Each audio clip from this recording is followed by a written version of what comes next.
அஸ்ஸலாமு அலைக்கும் வரஹ்மத்துல்லாஹி வபரகாத்துஹு. இறைவனின் சாந்தியும் சமாதானமும் நம் அனைவர்களின் மீதும் உண்டாவதுமாக.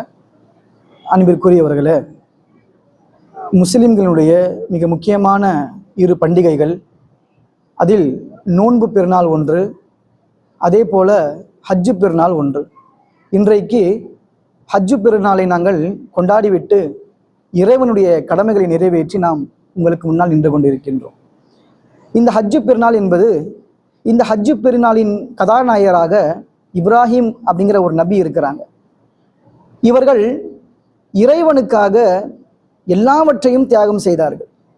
தன்னுடைய குடும்பத்தை, பிள்ளைகளை, ஒட்டுமொத்த வாழ்க்கையையும் இறைவனுக்காகவே அர்ப்பணித்து வாழ்ந்தார்கள்.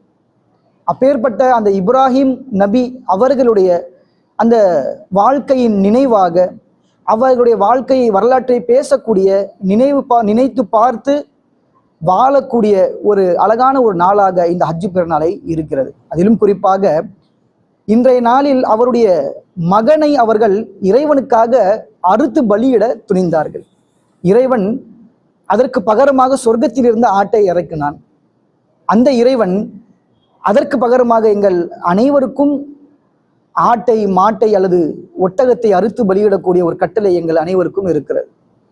அப்பேற்பட்ட ஒரு புனிதமான ஒரு ஹஜ்ஜு பெருநாளை நாங்கள் நிறைவேற்றி தொழுது இறைவனிடத்திலே பிரார்த்தனை செய்து உங்களுக்கு முன்னால் நாங்கள் நின்று கொண்டிருக்கின்றோம். இந்த புதூர் முஸ்லிம் நற்பணி மன்ற பள்ளிவாசலில் சரியாக 9 மணிக்கு இந்த தொழுகை நிறைவேற்றப்பட்டது.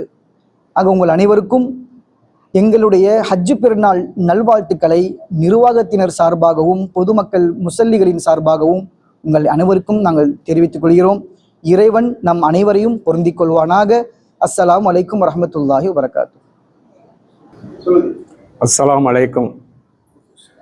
ஜமாத்தார்களுக்கும் அனைத்து முஸ்லீம்களுக்கும் இந்த ஹஜ்ஜு பெருநாளுடைய நல்வாழ்த்துக்களை புதூர் முஸ்லீம் நற்பணி மன்ற சார்பாக, நிர்வாகத்தினர் சார்பாகவும் அந்த உறுப்பினர் சார்பாகவும் உங்கள் அனைவருக்கும் தெரிவித்துக் கொள்கிறேன். அஸ்ஸலாமு அலைக்கும்.